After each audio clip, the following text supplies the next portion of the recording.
Hi, I'm Jarrett Fuller. Welcome to Scratching the Surface.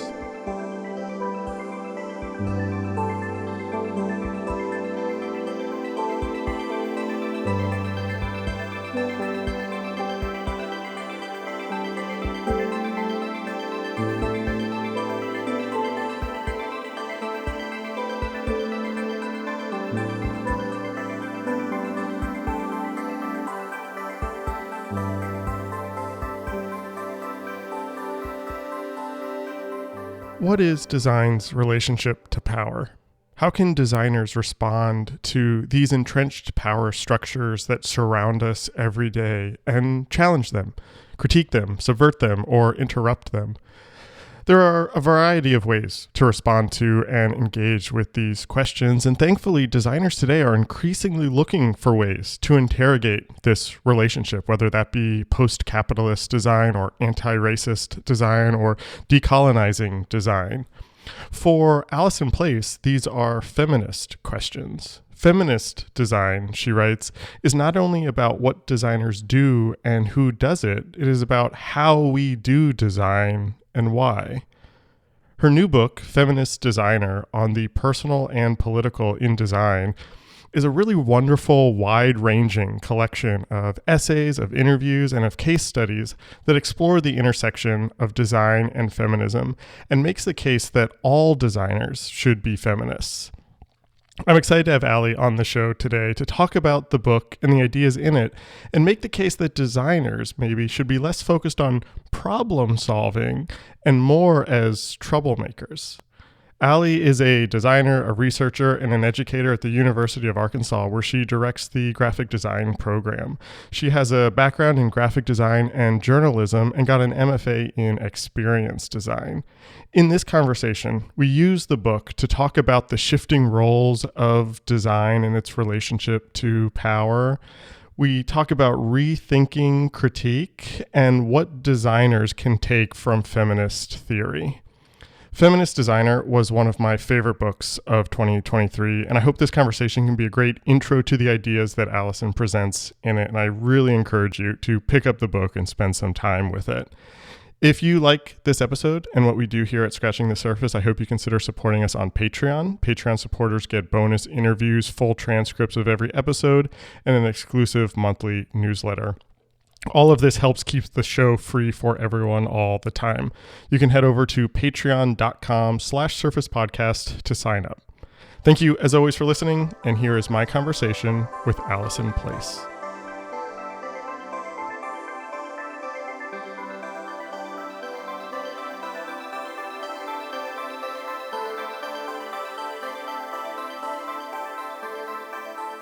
You have this new book that just came out that you edited. It's called Feminist Designer, on the personal and the political in design. And you write in the introduction to that, feminist design is not only what designers do or who does it, it is about how we do design and why. Mm-hmm. Can you tell me what feminist design is in your view, or sort of lay out this thesis that you're presenting to us? Yeah, that's a great way to start this conversation. What the heck are we talking about? Yeah, what is this? What is the title of your book? The short answer to the question of what is feminist design is that there is no definition. I don't necessarily define it in the book. Yeah. Sorry for, we're gonna get around to it though. But to me, feminist design is more of a mindset or a way of knowing. It's a way of doing. It's a way of thinking and seeing, rather than a distinct discipline that you can draw boundaries around. And I think that lack of boundaries is actually the point. Because another point that I make in the introduction is that to create a sort of instruction manual for feminist design would be to create another hegemonic system, which is the opposite of the point of feminism. The whole point of feminism is to question power, to reject norms, to imagine things otherwise. And that looks really different in different contexts. So the proposition of the book is just, to implore readers to, one, consider context and gain some new lenses for ways of seeing design, ways of seeing what's happening around them, of understanding power, of understanding structures, the context within which they operate, but also suggestions and examples of ways that they can imagine things otherwise.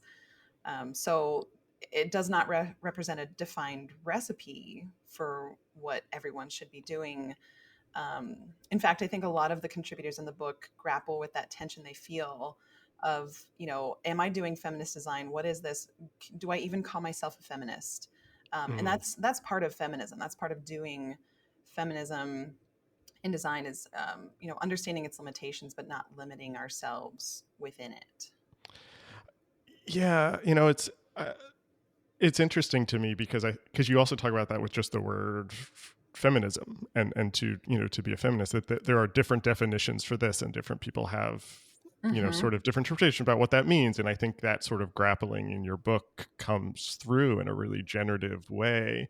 And I'm wondering, I hope this question doesn't sound like a critique. We're sort of in a really interesting moment, I think, where a lot of designers are thinking about their relationship to power, Mm-hmm. and how design contributes to that. I think your book does that really, really well. There's books on decolonizing design that have come out in the last year. There's books on sort of designing capitalism that have come out Mm-hmm. in the last couple of years. And I'm wondering, how do you see your book and the writing that you collected, and this idea of feminist design, sort of in dialogue with those, and also maybe where it's distinct, or what maybe makes feminist design distinct from decolonizing design, or Mm-hmm. post-capitalist design or something? Could you just sort of like map out sort of how you see these maybe relating to each other?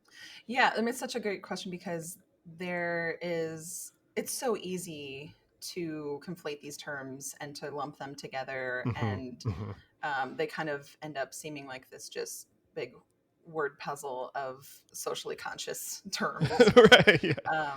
But yeah, I think they are extremely distinct, and I actually was very deliberate in this book of maybe bumping up against, but not leading Right, into right. the other areas of socially conscious design that we're seeing. So um, I'm pretty sure the word decolonization appears in the book, but it is absolutely not about decolonization. And the word capitalism absolutely appears in the book Hmm. because feminism is inherently anti capitalist, but it is not a book about capitalism.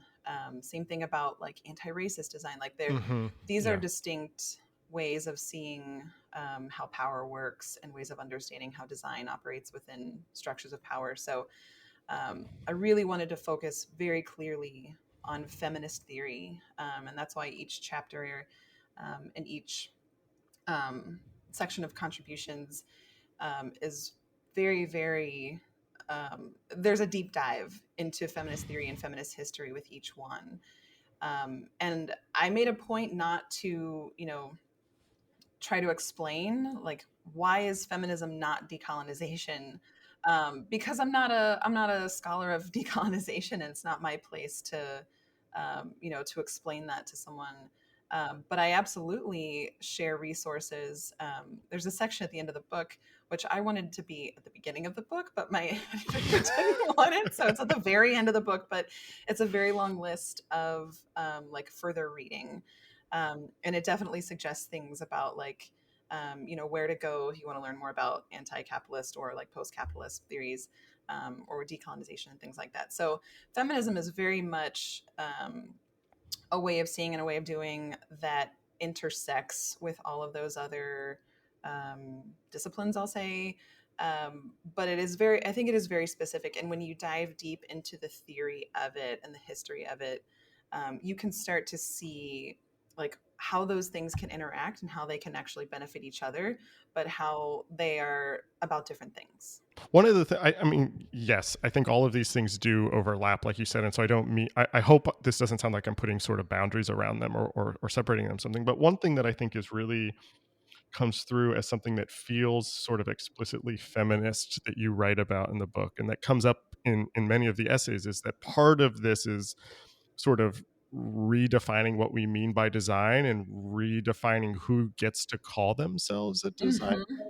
Can you talk about that a little bit, and sort of how feminist theory might redefine this idea of design and open up who qualifies as a designer and who doesn't?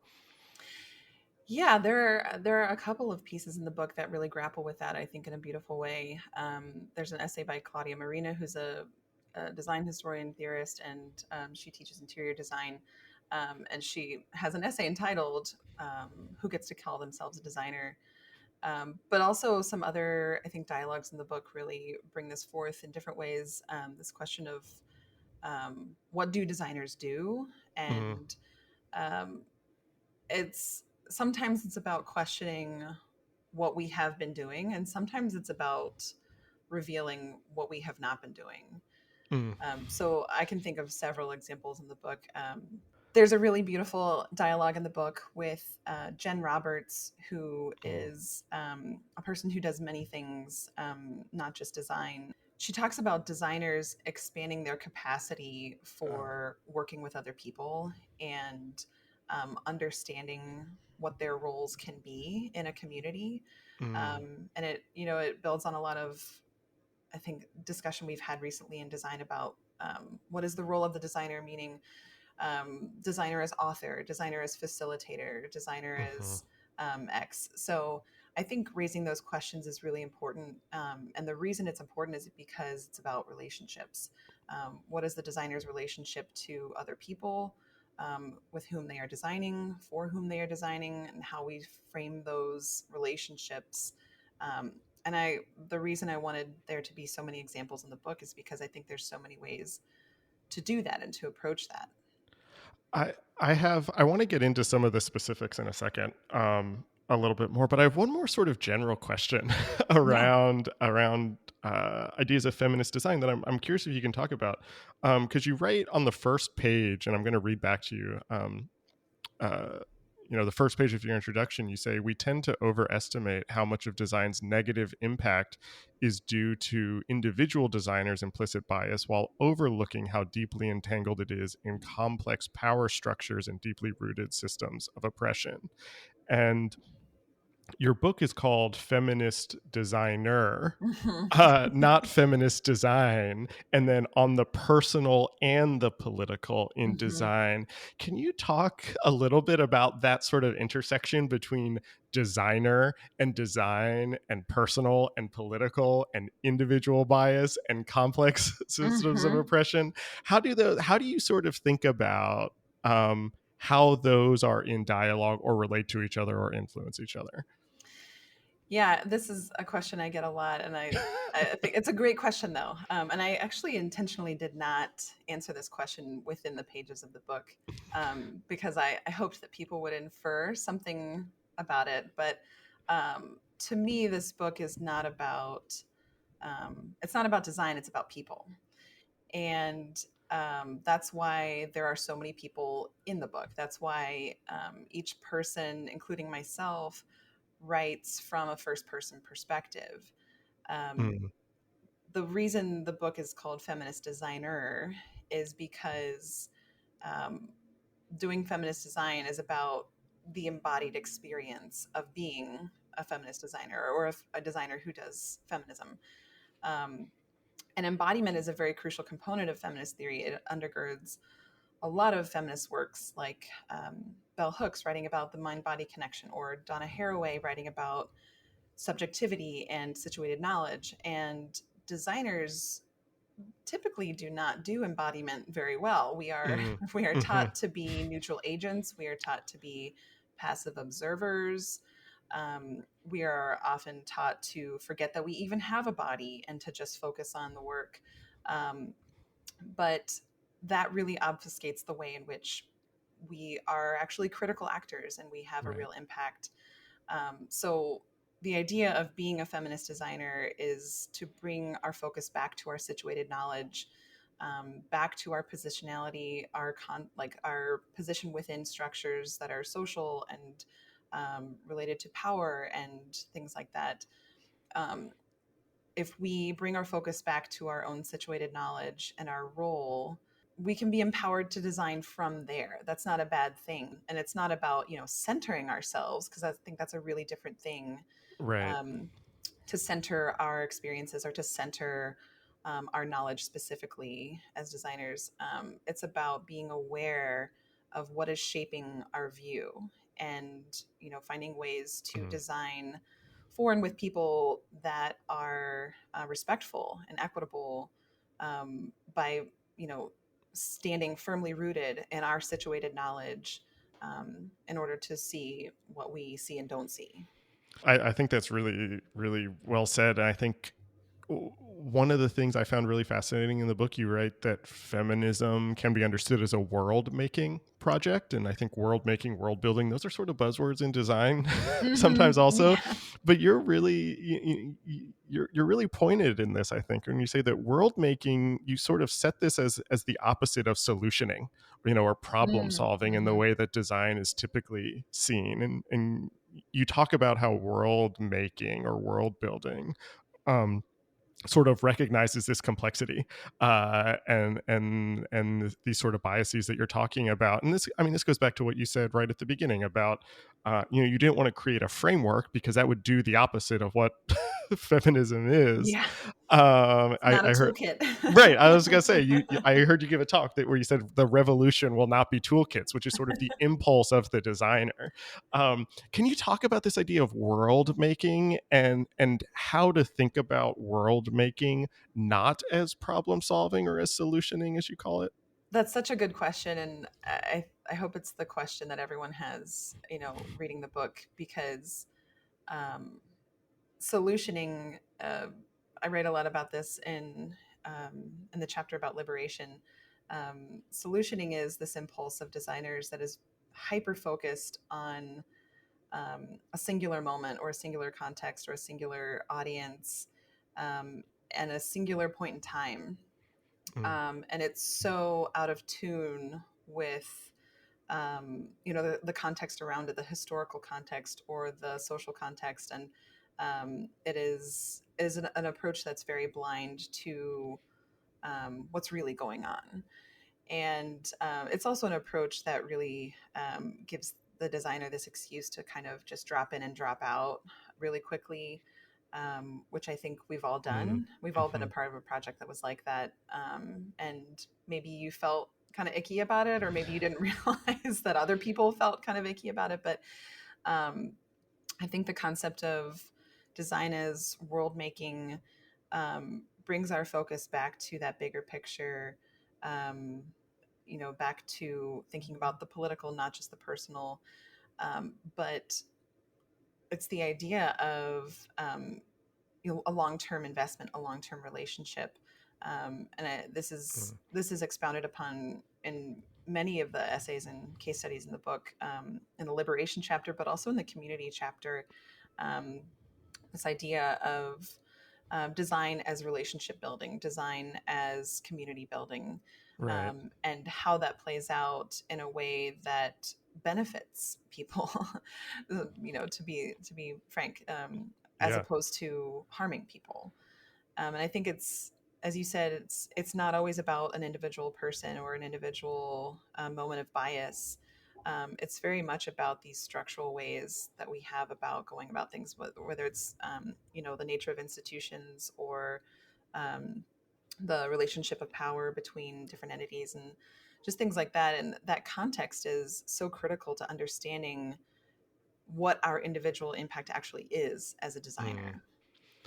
I want to go back to that line that I heard you give in a talk, and you sort of reference it in the book too. That this idea that the revolution will not be toolkits, and you just you made a joke about toolkits. You said this book was intentionally not a framework for thinking about feminist design, and I'm wondering if I'm struggling to sort of articulate in this into a question, but I wonder if you could sort of talk about the toolkit as a metaphor for sort of the limits of thinking about design that way. Is that impulse, does that come from this desire to sort of like immediately solve a problem and get out? And how do we, maybe the question I'm asking is like, how do we think beyond toolkits? Mm-hmm. What is the limit of those, because that is such a the default position, and how do we start to sort of think about um, the role of the designer beyond just those sort of immediate responses? Mm-hmm.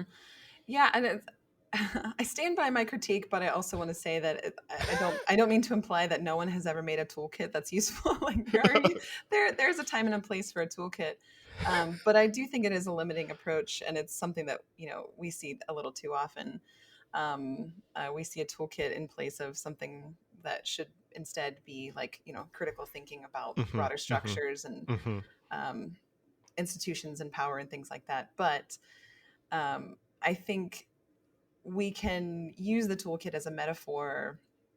You could look at the book as a metaphor for a toolkit if you consider someone else's experience, Mm. to be a tool in your box. Mm. Because, um, you know, when people ask me like for specific advice of like, how do I do feminist design here or there or this way, and I always try to steer their attention away from what they're doing and into um, the relationships that they have in that situation, or whether it's at Yeah. work or in school or with people they're designing with or for.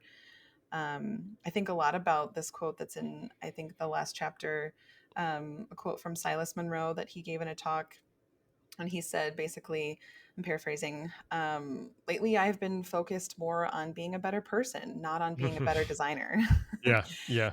And I think that I mean, we can go a long way with just that alone. Just this idea of what kind of person are we? What kind of relationships do we have with people?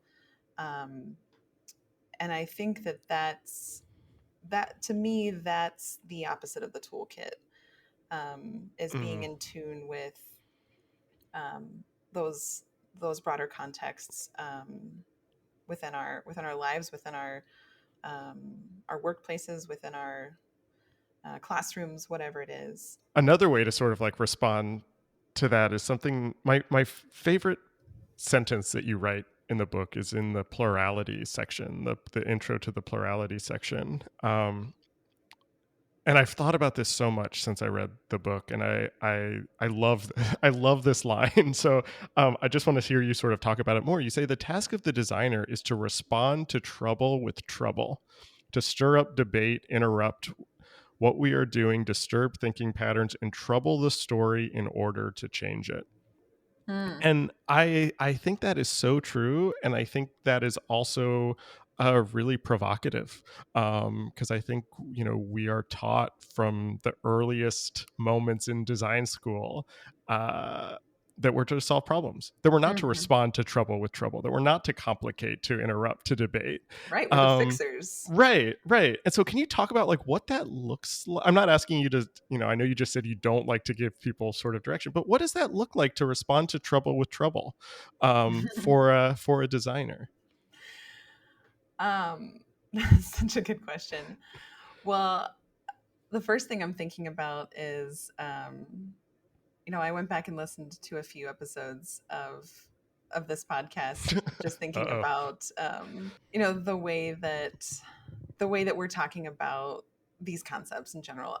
One of the episodes I listened to was with Nina Paim, Oh yeah. who is Yeah. one of the former co-directors of Future S, and one of the things that launched Future S was this program they did called Troublemakers, Mm, and I think that's an important thing to remember. It's also the idea of like the feminist killjoy, yeah. which is a concept explored in depth by Sarah Ahmed, and I recommend all of her writing.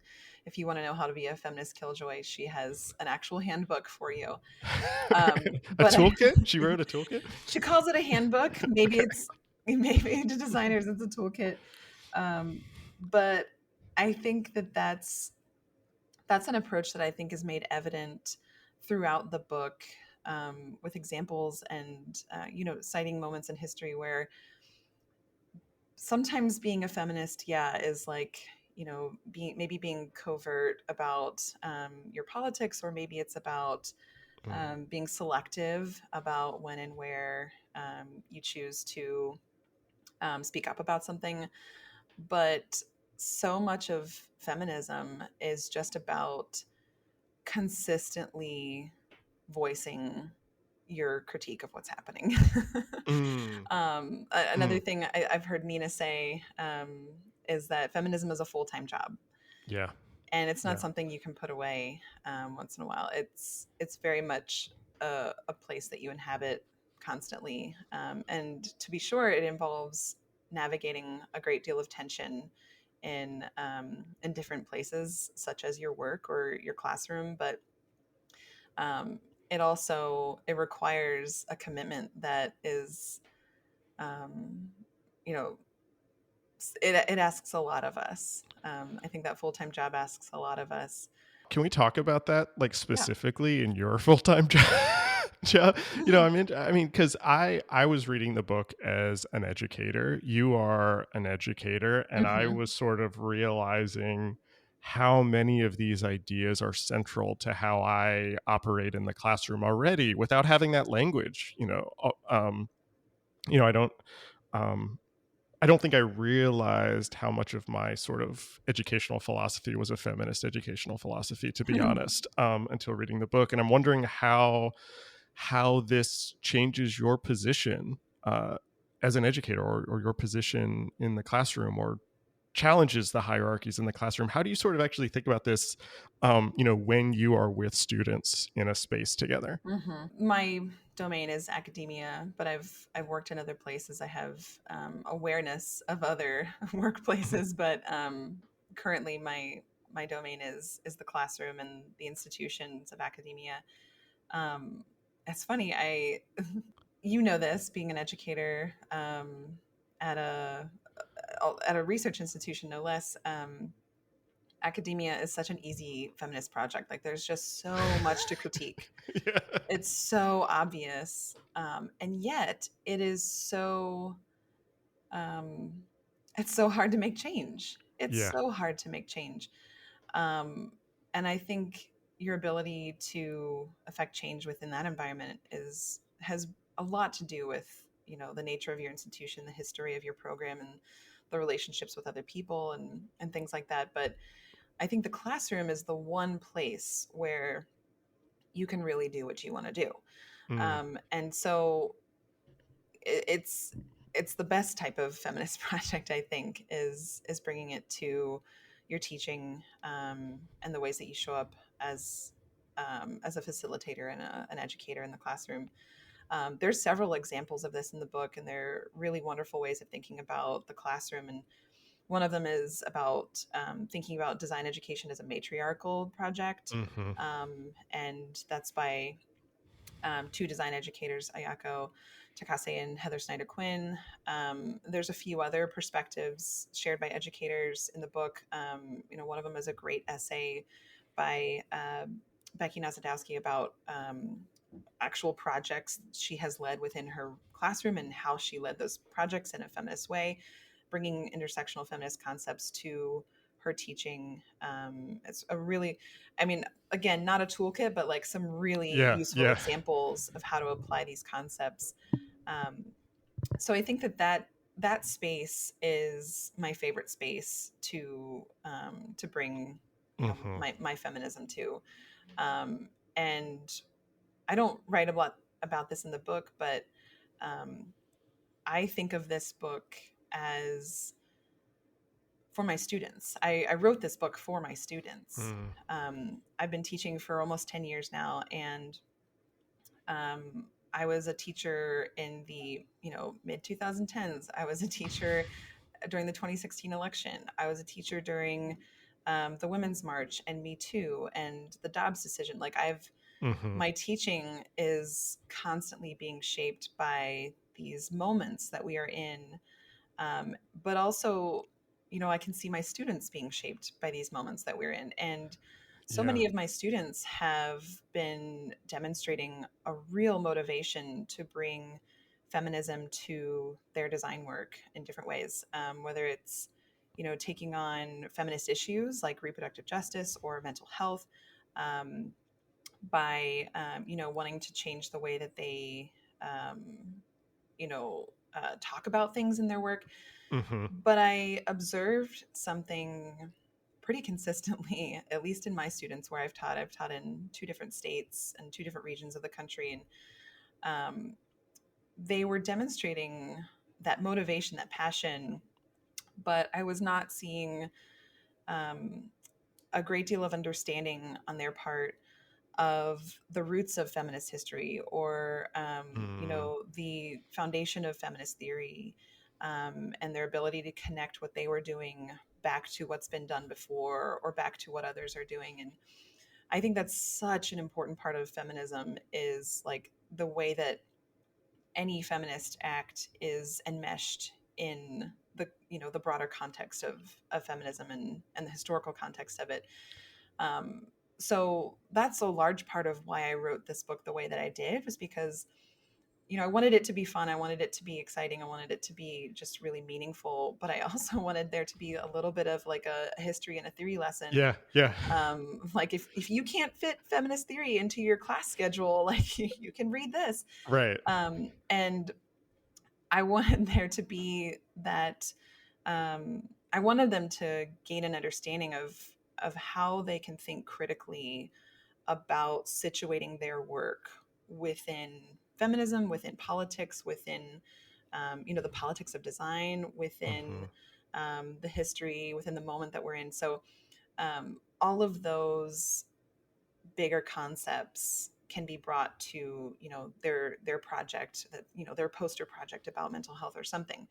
um, and especially the ways that they operate as designers, the way that they work with each other as designers. There's so much of what they're doing that is just kind of like a default way of designing, which is rooted in like the traditional ways of doing design, which is rooted in male-centered views that are rooted in Western practices of creativity and design, Hmm.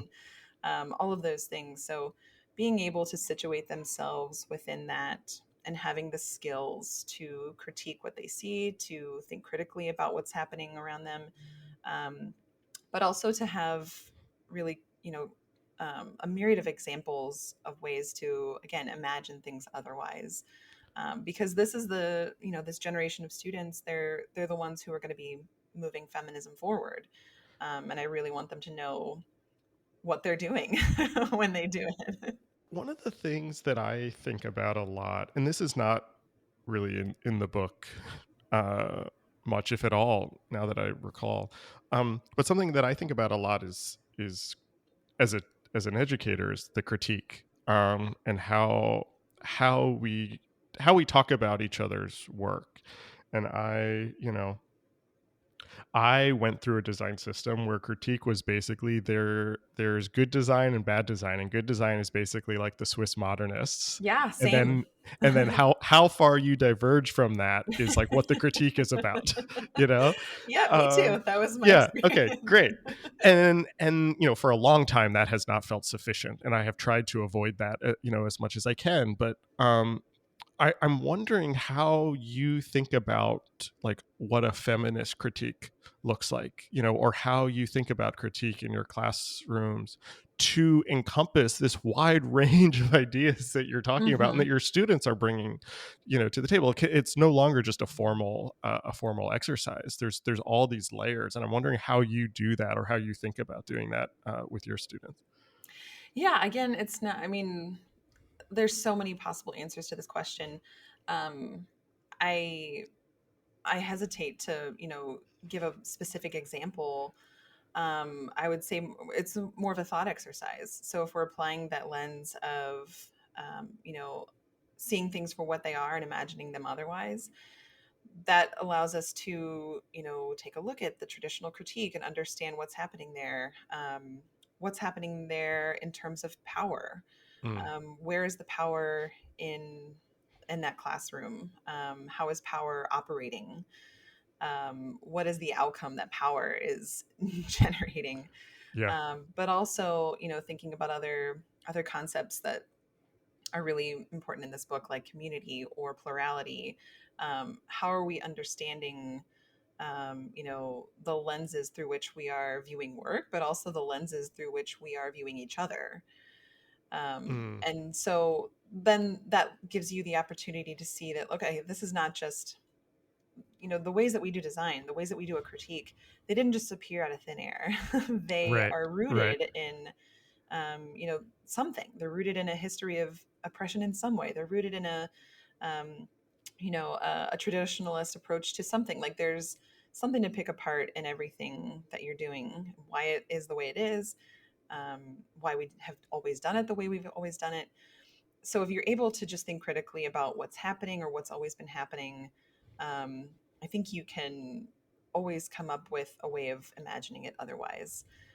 And I think that's kind of um, that applies anywhere. That applies outside of the classroom too, I think, because I want people to understand that they can look at almost anything they're doing and ask the question, is this a feminist issue? Mm. Yes, it almost certainly is a feminist issue, but why? You need to do a little bit of digging, maybe do a little bit of self-reflection, but also dig a little bit into the history or dig a little bit into, something else, some other cultural context or component. There's always something to be revealed there. And if it is a feminist issue, there's a lot of different ways that you can do something about that. And I think that that's why there's so many examples in the book of different people's perspectives and different people's approaches. Is Yeah. there's a lot of ways that you can approach the task of imagining otherwise. Can we talk a little bit about you for a little bit to wrap up the Okay, sure. conversation?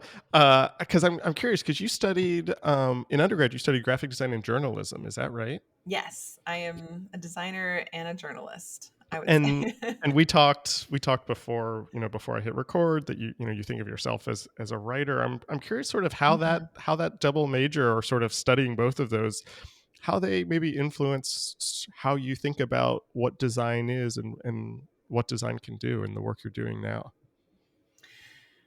Yeah, it was very much a dual pursuit. I got into design through journalism, actually. Mm, mm. I started working at my high school's news magazine um, early on in high school, and that's how I arrived at photography. That's how I arrived Ah, at page nice. design. That's how I learned PageMaker. Yes, yes. um, Oh, I miss Adobe PageMaker. so that was my introduction to design as a vehicle for information, for change. But I also loved writing. I always loved learning about journalism. And I have my high school journalism teacher to thank for this. He taught me how to be a writer, but he taught me how to be, someone who observes, someone who really notices. His question most days in the classroom was, how observant are you? Mm, And I mm. think I carry that with me every Oh, day. I love that. But that was my origin story of design. And so when I was choosing college majors, I wanted to do both of those things. I wanted to continue journalism. I wanted to learn more about design. And actually, like undergrad, uh, when I was in college, that was my first experience in more of the I'll say the intertwinement of design and capitalism and the Mm, design and consumption. I really didn't think about it from those lenses, and so um, my I never wanted to get into design to like do logos or package design. I was really interested in about the dissemination of information and things like uh, that. So yeah. it was kind of, I think I felt like a little bit of an oddball in my design classrooms, but my dream job was to always be a designer at a magazine or a news magazine or newspaper. Um, and of course, I graduated in 2009, which was Right. maybe the worst year in the history of Yeah. all Yeah. um, uh, of journalism. It was an Yeah. incredible. Um, it was a turning point. And I'll say this: there were no jobs, so I veered away from journalism and into um, the nonprofit sector and the public sector. Mm. Those were the jobs that I held after I got my degrees, and I've always I've always wanted to be back in journalism, but the precarity of those jobs is just very different than it used to be. That's why, because you went back to school, you got an MFA in experience design in Hmm. 2014.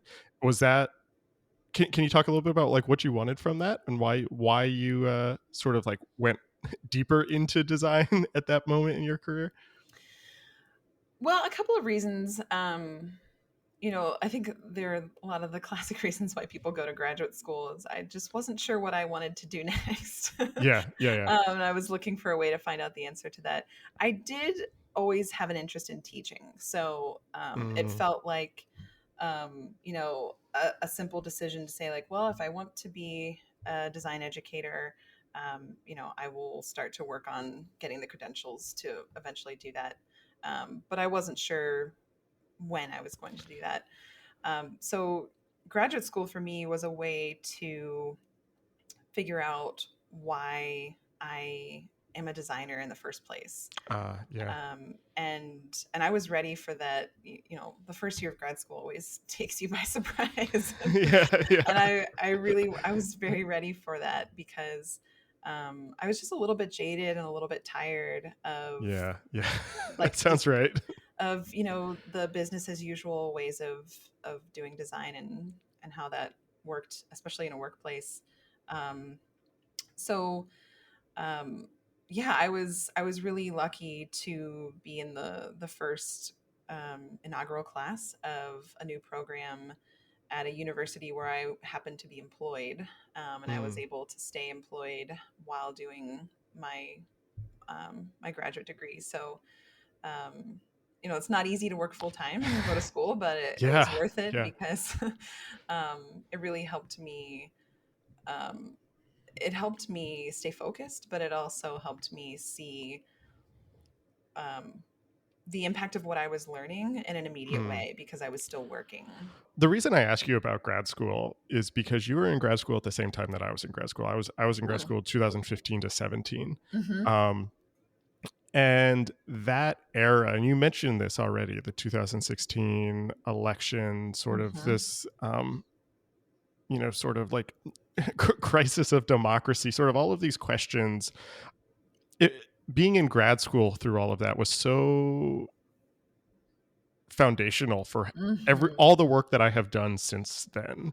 And Yeah. I think, not to get too meta for a second, but I think like the third episode of this podcast came out the day of the election and Oh like wow. I feel like everything that I was doing sort of completely shifted in the end of 2016, beginning of 2017. I'm wondering if how you've kind of felt about being in grad school at that era and how that has influenced the work that you've done since. I mean, you mentioned, the roots of your new book sort of started there. Yeah. Can you talk about that a little bit? Yeah. I was also very deeply shaped by that time in our political history.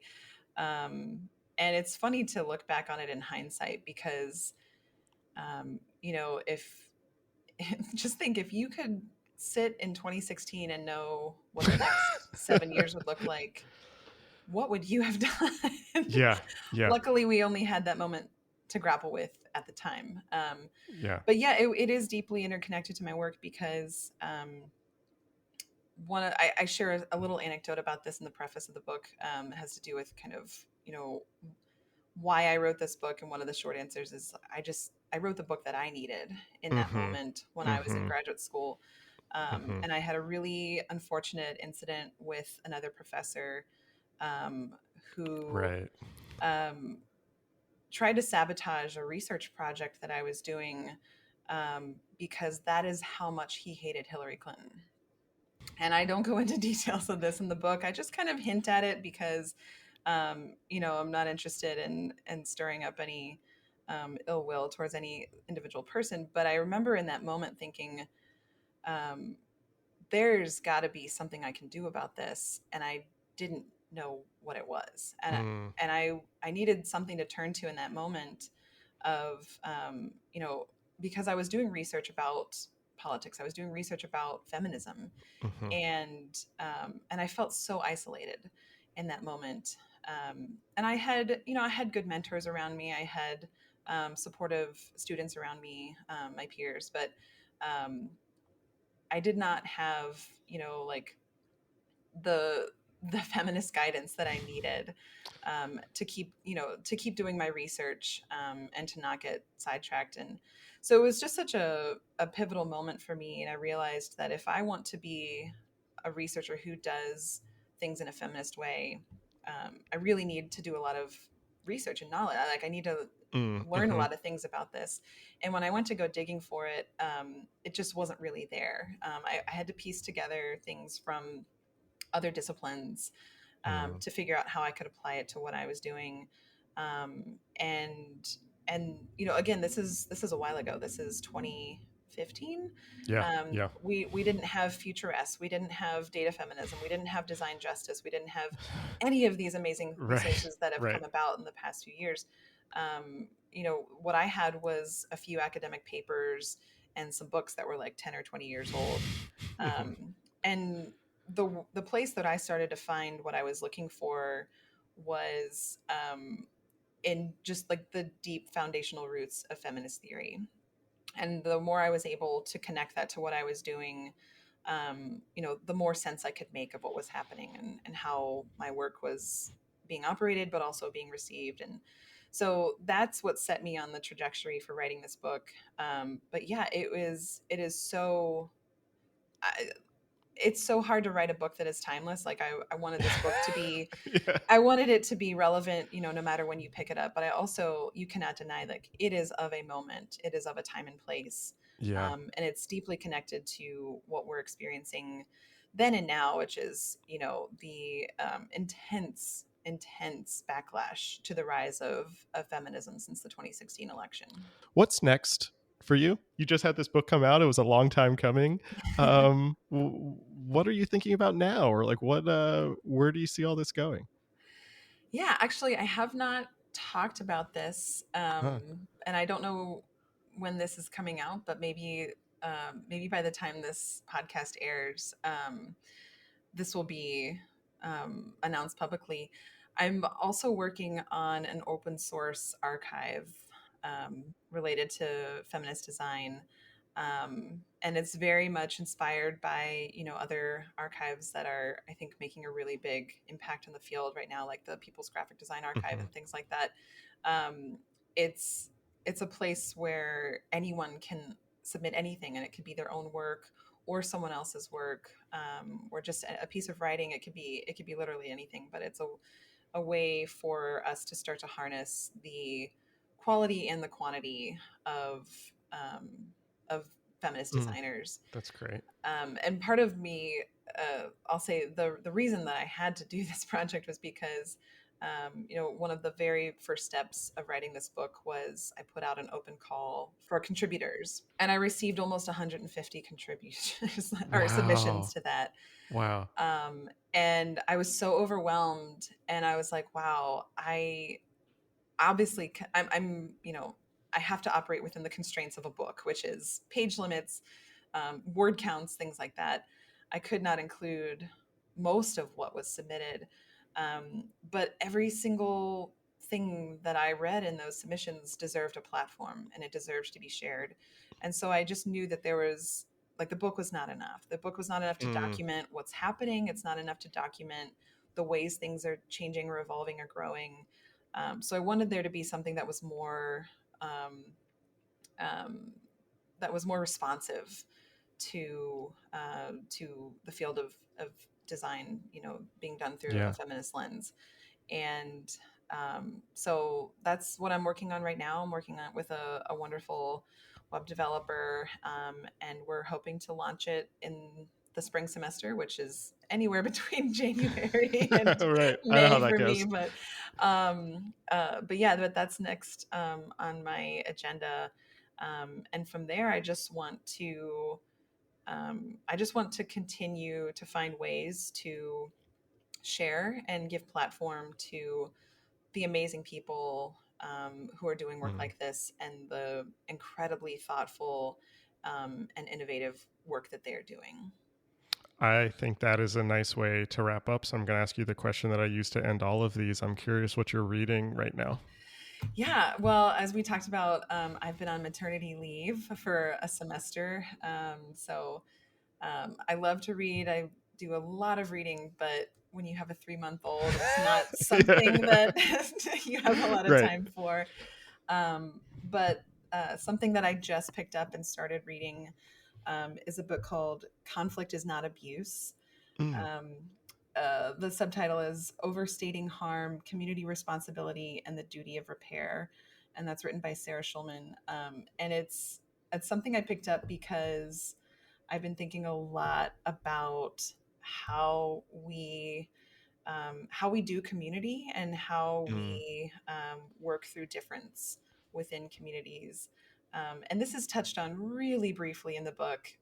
I could not give enough pages to all of this this concept, which is so critical to the ways that we work with each other. But I've been thinking a lot about lately the ways that we affect change, the ways that we bring about Mm. change, and how that necessarily involves conflict, and the ways that conflict is not a bad thing, but how we can be productive in the ways that we do conflict. So I'm really excited to read this, and maybe it'll take me a while Yeah, I with a get it. baby at home, but yeah, that's what I'm reading right now. I love that. Your book is called Feminist Designer, on the personal and the political in design. I loved the book so much. I found it so helpful for me.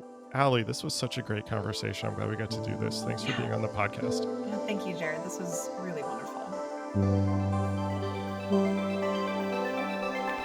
And that was my conversation with Alison Place. Our theme music is by Jeremiah Chu. The show is and always will be free, thanks to the generosity of our Patreon supporters. If you like what we're doing here, I hope you consider supporting us and get some bonus content each month. You can follow us across social media at Surface Podcast. You can listen to all of our previous episodes wherever you get your podcasts and at our website, scratchingthesurface.fm. Thanks for listening.